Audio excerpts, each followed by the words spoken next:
Okay, so I got interrupted telling you about going to jail. Like I hit and kicked that girl.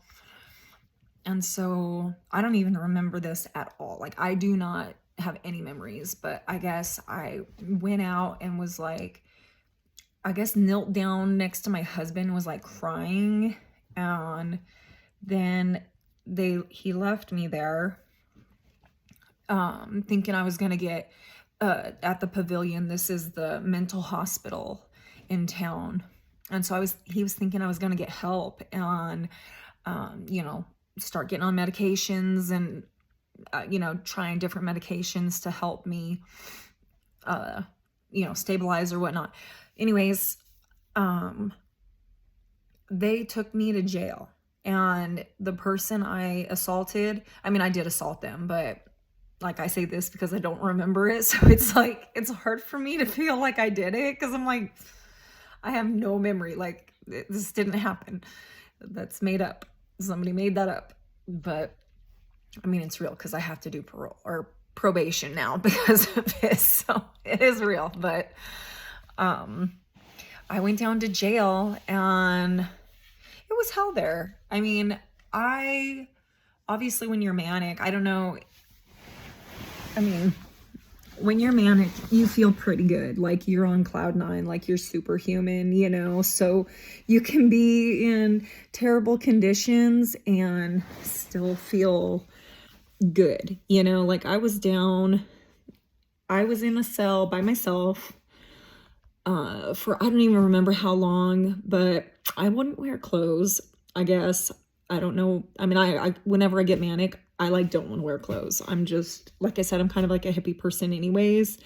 So being naked in nature is kind of like, you know, I'm just good with that. But when I get manic, I don't want to wear clothes. So because of that, I had to be put in isolation. So I was in isolation for 3 weeks and I was like harming myself. I hit my head on the wall and I gave myself 2 black eyes because of that. And I pulled my hair out, like just big old bald patches. I'll put some pictures of what I looked like after I left jail, in between jail and the Pavilion, because I did go back to the Pavilion. They did eventually accept me and you know, treat me so till I was able to be released back into public, released into the wild again. So but I was in isolation. I did not wear clothes for 3 weeks.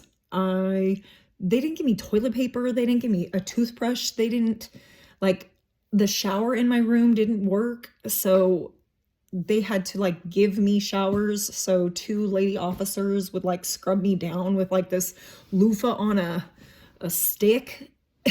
And I mean, it was not a good experience. As far as like now looking back on it, I'm like, that kind of sucked. I can say honestly, I did not enjoy that. But, you know, at the time, like they just kept telling me like I had to be there. And so I was like, okay, well, I guess I have to be here. So, you know, like I didn't have any other thoughts besides that. But I mean, that whole time, I mean, I wasn't sleeping for like days at a time because I was so sick. They couldn't get me treatment, they couldn't get me medications. There were so many issues, legal issues with my husband trying to get medications for me. And so I pretty much was just in there not treated with anything, you know.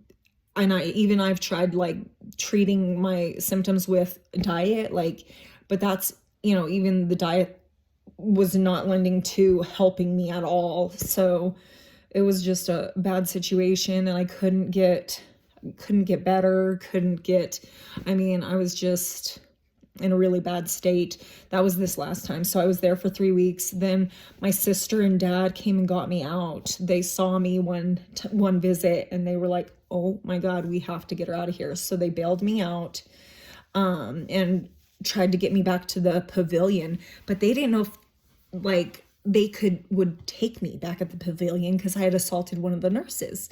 So it was kind of like this situation where they were unsure what to do with me. But I was so bad, like literally, I'll post a video of this too. Like, my sister took some video of me because I'm always like, get video of me. I want to see what I'm doing. Like, I want to be able to look back and laugh. That's how I feel about it. Like, I want to see it and look back and laugh. So I guess I was singing, like my mom or my sister and dad got me home, gave me a bath, helped me get clean-ish, and, washed what hair I had. It was just in two big old dreads like that and that.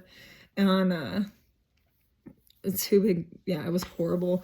And then the rest was like bald patches just pulled out everywhere, on the rest of it. And so right after they gave me a bath, I would try to get in the car, and I start singing, and I like I think I throw my water on myself or like dump it on myself. And my sister's like, what the hell? We just got you clean. And she was like so pissed.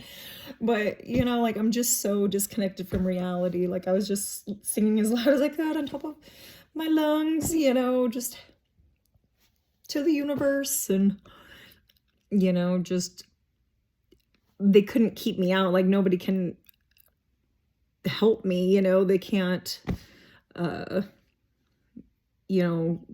be sure that I'm going to be safe, or there's just no like treating me at home. I have to go to the hospital. And so, but thank God we got there. And I don't know why a cop ended up having to show up. They weren't going to take me. The police officer was like having to decide whether or not they would take me. And I don't know why he was the one who got to decide. I don't remember this, but I do remember like going up and grabbing the cop's taser off of his belt. And yeah, that got me into the pavilion. So he's like, oh no, she needs to go. So they ended up putting me in the pavilion, and then I was there for 3 weeks. And that's when I started getting better. And, they were able to get me stabilized. I don't really remember, I think at first I was just getting shots in the butt every day, the make you pass out shots. I was getting those. So, and passing out in isolation. I think that's pretty much what I spent my first couple weeks there doing. But then the last week I started coming out of it and, getting medication in me. I started getting better. And so I was able to, start to remember more of what was happening to me. But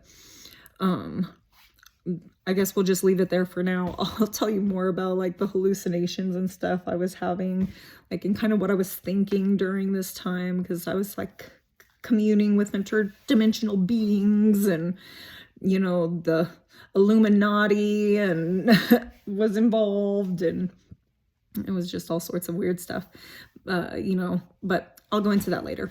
All right, thank you. Bye.